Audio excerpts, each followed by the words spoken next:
Bonjour, je suis Catherine Dumontail-Crémer et me voici pour la deuxième vidéo sur le thème des alternatives qu'on peut utiliser pour accompagner son enfant, lui poser des limites autrement. Je tiens d'abord à dire que pour moi ça a été un véritable sujet, c'est le sujet central de mon existence je dirais, parce que finalement c'est un peu la mission que j'accomplis depuis 30 ans, d'essayer de trouver des solutions, des idées créatives pour que les parents arrivent à se sentir bien avec leurs enfants, qu'il y ait un sentiment de bien-être dans la famille et que les enfants ne subissent aucune violence, ni les animaux. Ça a été une difficulté pour moi et c'est pour ça que j'ai travaillé sur ce sujet. Et les choses qui m'ont aidée finalement, c'est peut-être, je dirais, trois éléments assez importants. D'abord les rencontres avec des familles qui commençaient déjà à faire un peu autrement. Les lectures, finalement j'ai lu pas mal de livres sur la communication qui dataient des années 70 et qui m'ont énormément marqué. Et puis ensuite, j'ai aussi fait beaucoup de travail au sein d'associations diverses, et notamment la Lecce League. Et à la Lecce League, il y avait beaucoup de parents qui se posaient des questions déjà sur ce sujet, comment faire autrement, comment ne pas faire mal à l'enfant, etc. Et on se trouvait ensemble à chercher des idées constructives pour accompagner nos enfants d'une autre manière que celle que nous avions vécue quand nous étions enfants. Donc c'est vraiment un sujet qui est essentiel et je crois qu'il se pose chaque jour et c'est très répétitivement qu'on se trouve un petit peu face à ce sujet des limites. Et voilà, je voulais vous apporter un début de réponse car le sujet est très complexe. Donc d'abord, en amont, je pense qu'il y a des choses à faire et moi quand j'ai commencé, quand j'étais jeune maman, j'ai jamais pensé à cette idée-là qu'avant, en fait, avant d'avoir à poser des limites, il fallait peut-être que je réfléchisse à certaines choses en définitive. Donc moi je vous propose en amont de discuter avec votre partenaire en couple finalement et puis de vous poser, de vous dire au moment où vous accueillez un bébé par exemple ou peut-être au moment où vous désirez avoir un enfant, essayez de vous poser la question comment j'ai été élevée moi par mes parents, voilà. Comment mes parents me posaient les limites. C'est un sujet qui est assez délicat, mais je crois que c'est intéressant de l'aborder sous cet angle, c'est-à-dire se poser avec mon partenaire, ma partenaire, et lui dire écoute, moi mes parents, je sais qu'ils m'ont élevé comme ça, voilà comment ils m'ont posé les limites, et toi, comment ça s'est passé pour toi? Qu'est-ce qu'on veut tous les deux pour notre enfant? Qu'est-ce qu'on aimerait finalement? Tout ça, bien entendu, va énormément évoluer avec l'accueil de l'enfant, parce que vous savez que globalement, on a quand même envie en tant qu'enfant, on a tellement le désir d'avoir des bonnes relations avec ses parents qu'on va peut-être tout leur pardonner et quand on est adulte, c'est souvent au moment où on accueille un enfant qu'on ouvre les yeux sur ce que nos parents ont fait avec nous. Et peut-être que là, justement, on comprend qu'on voudrait donner ce qu'on n'a pas reçu. Et c'est de la faute de personne, mais je crois que c'est pas une question de culpabilité ou de faute, c'est une question de responsabilité. Parce que si c'est de la faute de personne, c'est de la responsabilité de chacun.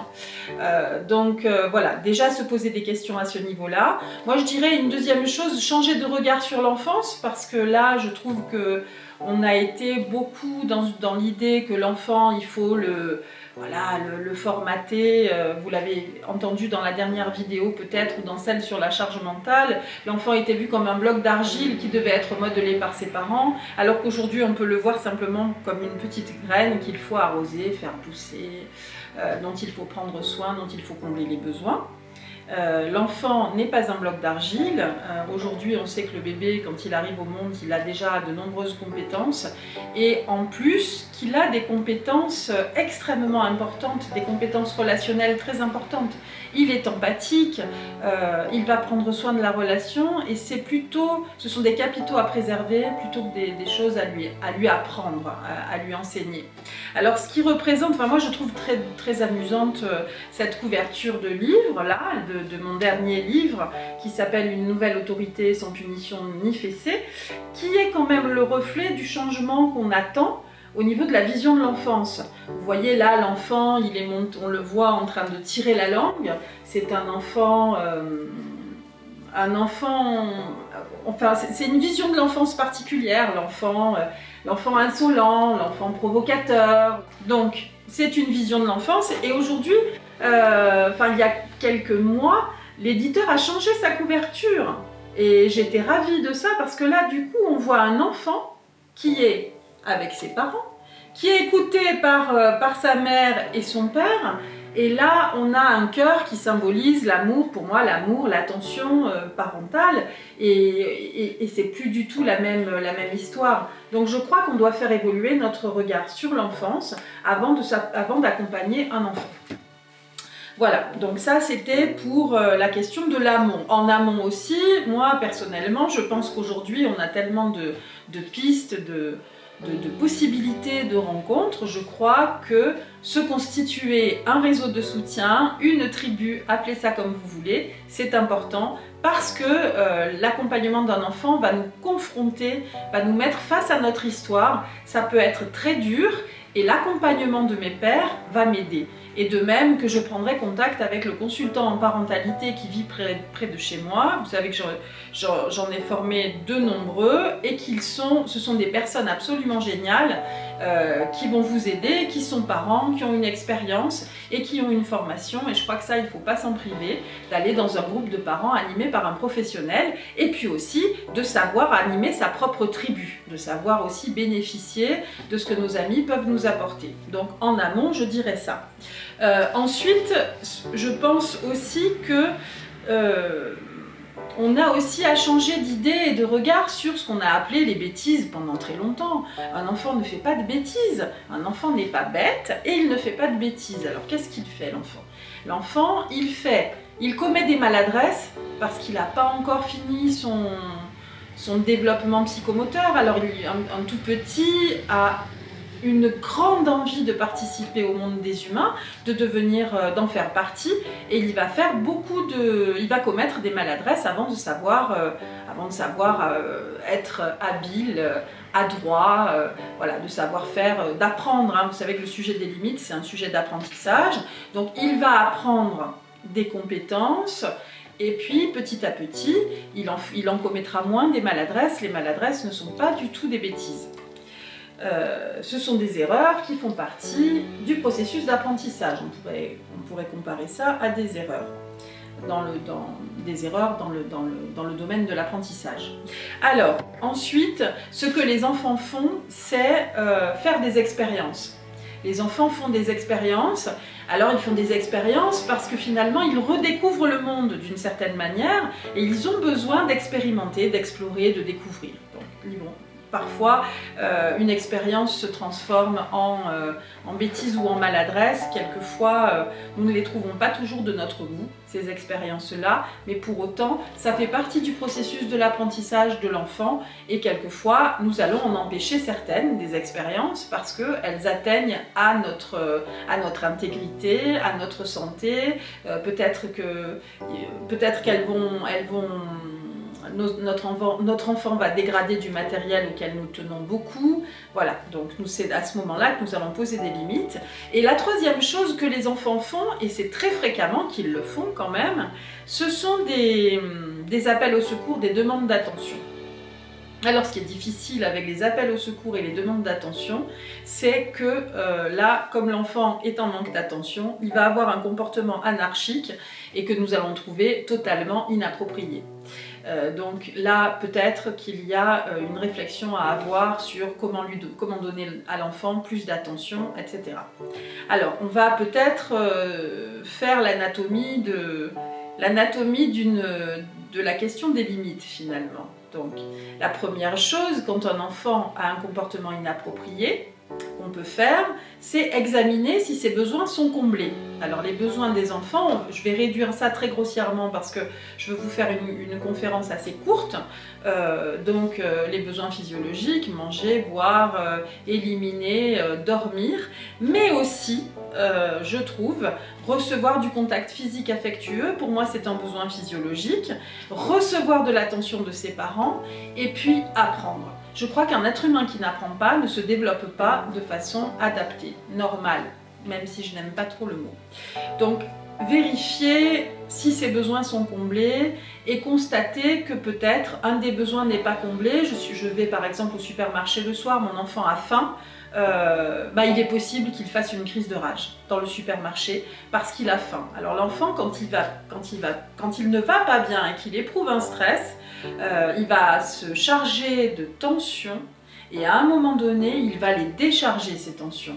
Et cette décharge, c'est une solution. Donc cette décharge, elle se fait par le biais des émotions. Pour moi, les émotions, c'est quelque chose d'essentiel.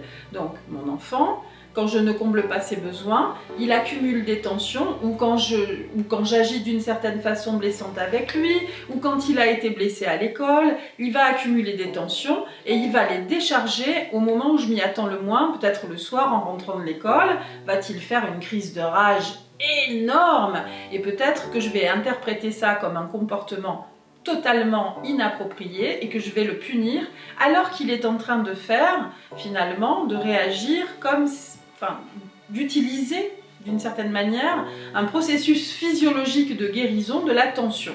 Les émotions sont des processus physiologiques de guérison des tensions que les enfants accumulent en eux. Donc cette question des besoins, pour moi, elle est assez fondamentale parce que chez les tout-petits, il y a beaucoup de besoins qui ne sont pas comblés parce que nous, les parents, nous sommes pris dans le maelstrom de la vie quotidienne. On est souvent tout le temps en train de courir, les conditions économiques pèsent rudement sur nous, c'est difficile, nous sommes parasités par de nombreux éléments, notre réservoir affectif est très souvent vide et nous n'y faisons pas attention, et du coup, comme on ne fait pas attention à soi, on a du mal à faire attention à l'autre et on se rend compte parfois bien trop tard que là, non, mon enfant, c'est plus possible. Il a besoin d'un jeu avec moi, il a besoin d'un câlin avec moi, ça fait très longtemps qu'il n'a pas grignoté, il est tout petit, son estomac est petit aussi, enfin bref, voilà. Sur les besoins des enfants, je vous invite quand même à lire « Élever son enfant autrement », qui est un livre qui répertorie tous les besoins et qui accompagne les parents de la conception à l'adolescence. Et c'est un livre aussi qui peut être destiné aux professionnels. C'est un excellent aide-mémoire où on peut trouver ce que sont les besoins des enfants en définitive et comment les combler. Alors, on va donc combler les besoins et le problème du comportement inapproprié va disparaître, mais peut-être pas. Peut-être qu'on ne va pas trouver le besoin, mais peut-être aussi qu'on va avoir besoin d'interrompre un comportement. Si mon enfant, par exemple, c'est souvent un exemple que je donne qui est totalement surréaliste, mais qui pourrait se dérouler dans une famille où les parents seraient particulièrement bricoleurs. Un enfant qui prend un marteau et qui veut taper dans l'écran d'ordinateur, pour moi c'est complètement impossible. Mais un enfant qui avec sa petite main va taper un de ses copains, c'est pas possible non plus. Donc là je me trouve dans une espèce de règles finalement. Je voudrais que certaines règles que j'appelle non négociables soient respectées et je vais peut-être utiliser la force sans la violence associée pour empêcher mon enfant d'agir. Parce que il faut comprendre qu'un enfant, le verbal pour lui, ça va fonctionner de mieux en mieux et petit à petit, mais ça fonctionnera très très bien autour de 7-8 ans, alors qu'à 2 ans, un enfant n'écoute pas ce qu'on lui dit, il n'écoute pas les injonctions verbales. Il les entend, il les comprend peut-être, mais son moteur interne lui dicte de faire 1000 autres choses bien plus passionnantes que celle d'écouter ce qu'on a à lui dire. Donc, il va falloir l'empêcher physiquement avec force et tendresse, je dirais. Il y a une possibilité d'utiliser la force et la tendresse en même temps. Et puis, au petit bricoleur qui s'apprêtait à casser mon écran d'ordinateur, je vais peut-être proposer une activité alternative dans le jardin, taper sur des planches, taper sur des choses qui m'importent peu, une pile de magazines, etc. Voilà. Le principe, c'est de l'empêcher de le mettre finalement, de mettre mon matériel en sécurité ou peut-être de mettre mon enfant en sécurité. Ça peut être le cas s'il s'apprête à traverser la rue. J'utilise la force tendre sans violence et puis j'écoute aussi les émotions que mon enfant peut avoir parce que je l'ai empêché de faire quelque chose qu'il voulait faire. Donc ça, c'est très important. Donc combler les besoins, utiliser une force pleine de tendresse, donner une activité alternative à mon enfant qui s'intéresse à tout un tas de choses, qui veut apprendre, qui a envie d'avancer dans ses apprentissages. La chose qui me vient aussi, que j'ai envie de vous transmettre, c'est finalement que dans l'accompagnement d'un enfant, on va accepter beaucoup, on va dire oui, mais on va aussi dire non. Et quelquefois, je trouve que dans le réseau alternatif, j'ai l'impression que les parents ne veulent pas dire non parce qu'ils n'ont pas envie de blesser leurs enfants, ce qui est tout à fait louable. Mais le but de l'accompagnement d'un enfant, ça n'est pas en aucun cas de lui éviter toutes les souffrances. C'est plutôt de lui apprendre que lorsqu'il ressent une souffrance, il peut gérer cette souffrance et il peut la gérer par le biais des émotions. C'est un message qui est très très important. Alors évidemment, plus l'enfant est petit, plus on essaie de lui éviter des souffrances, mais il en aura des souffrances et des frustrations, et c'est pour ça que c'est totalement inutile de vouloir le frustrer pour le frustrer. Je trouve que ça n'a pas de sens. La vie pour un tout petit est frustrante par essence, parce qu'il y a beaucoup de choses, beaucoup de situations qui le rendent complètement impuissant. Simplement le fait d'être un tout petit, moi j'ai réalisé, réalisé, je ne sais pas, je crois que je l'imaginais, mais le jour où j'ai vu des photos de l'exposition de la maison géante qui a pour objectif de prévenir les accidents domestiques, j'ai réalisé qu'un enfant de 2 ans se trouve dans un environnement complètement où tous les objets, tous les meubles sont immenses, inaccessibles pour lui, et qu'il est élevé par des géants qui parfois lui font très très peur. Donc je crois que ça c'est important de l'avoir en tête. En fait, un tout petit est petit et il est très frustré parce qu'il y a beaucoup de choses qu'il ne peut pas faire comme les grands, comme les adultes. C'est difficile. Donc les frustrations, il y en aura, et parfois, mais oui, eh bien, je refuse à mon enfant certaines choses, je lui dis non, mais je suis quand même capable d'écouter la manifestation d'insatisfaction qui vient après le non. Quand je dis non à mon enfant, il est triste, il est en colère parfois, il va être frustré et il va se manifester, extérioriser cette insatisfaction par le biais d'émotions. Et ces émotions vont l'aider à guérir la souffrance que la frustration lui a infligée. Je crois que ça, c'est le point essentiel de la pose de limite. Ok, je dis non, mais j'écoute mon enfant, je l'accueille, j'accueille sa frustration. Voilà, donc ça, je trouve que c'est très important. Les émotions, enfin pour moi en tout cas, il n'y a pas énormément de... Ce sont des processus physiologiques. On a les larmes, le rire, les tremblements, les bâillements. C'est très physique et ça traverse notre corps. Et parfois, un dernier élément que j'aimerais vous donner, on peut utiliser le rire, qui est très très agréable, pour changer la couleur de l'ambiance dans la famille, et plutôt que de s'acharner à répéter toujours les mêmes choses, à leur dire arrête de faire ça, alors qu'ils ne l'entendent plus, et bien peut-être essayer de faire le pitre, de faire le clown, et à un moment donné de dire par exemple prendre un verre d'eau et dire si tu continues à faire ça, je vais me verser le verre d'eau sur la tête. Bon, ça attire l'attention de l'enfant, ça a cet effet-là, et puis ça va le faire rire, et puis peut-être qu'il va continuer, juste pour voir si on va se verser le verre d'eau. Et ben, si c'est l'été, moi je n'hésiterai pas une seconde, je me verserai de l'eau sur la tête. Je pense que ce qu'il faut comprendre, c'est à ce moment-là, j'ai mis de la bonne humeur dans ma famille, et il n'y a plus de problème de limite.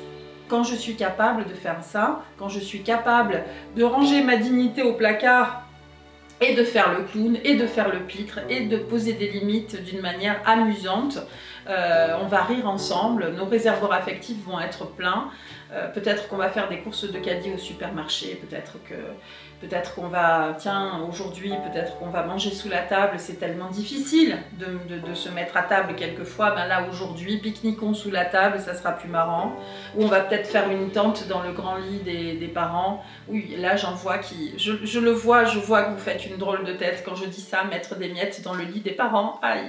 Mais c'est tellement vite fait de prendre les draps et de de les laver. Et si ça ne vous dit pas de faire un pique-nique dans votre lit, faites donc ça sous la table. Je crois que les enfants, ils ont besoin de voir notre enthousiasme et notre gaieté, de se connecter à ça. Et c'est ça qui va vous aider à poser les limites. C'est-à-dire équilibrer à la fois la question des besoins, donner des informations aux enfants, faire de la prévention, utiliser le rire, mettre la joie au centre de la famille. Tout ça, ça va grandement vous aider à poser des limites à vos enfants. Et puis pensez que la question des limites est une question d'apprentissage, je le répète, l'enfant apprend le monde et son fonctionnement, donc c'est un sujet qui est très important.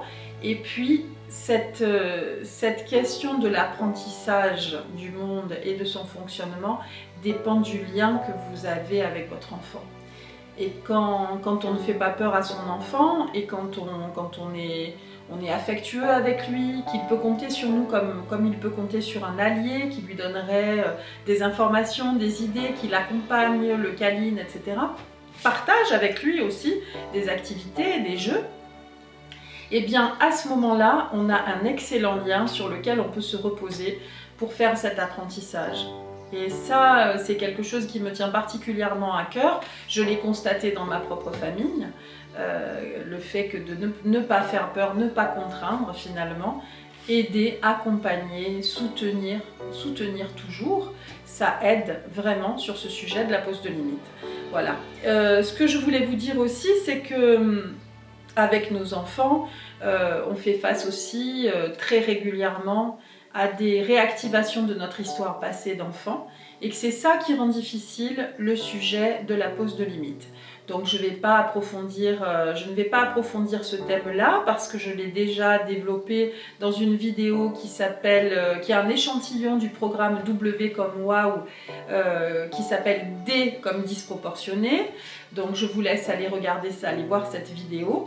Mais je voulais finir sur le fait que pour solutionner toutes ces difficultés, vous avez la possibilité d'aller sur le site parentalitécréative.com, d'y trouver l'espace e-formation où vous aurez des formations à la parentalité positive qui peuvent vous aider et vous accompagner dans votre rôle de parent. Vous y trouverez une liste des consultants que j'ai formés. Ces consultants animent un programme que j'ai conçu qui s'appelle Vivre et grandir ensemble pour les parents. Vous pouvez participer à un cycle de formation Vivre et grandir ensemble un peu partout en France et je vous le recommande. Vivre et grandir ensemble est un cycle très riche où il y a énormément d'idées, d'outils, d'astuces. C'est vraiment une espèce de bouillonnement créatif ce cycle. On y apprend beaucoup de choses sur soi-même et sur ses enfants. Voilà, et puis je vous propose aussi de lire ces livres-là, donc Agathe et la fessée, qui explique aux enfants pourquoi parfois il arrive aux parents de faire mal aux enfants, de faire mal à leurs enfants. Une nouvelle autorité sans punition ni fessée, bien sûr, où vous allez avoir de nombreuses idées. Et d'ailleurs, ce livre-là est donné pendant le cycle Vivre et grandir ensemble. Et puis aussi, élever son enfant autrement. Voilà. Donc je vous souhaite une bonne continuation avec vos enfants. Et puis je vous dis à très bientôt pour une nouvelle vidéo.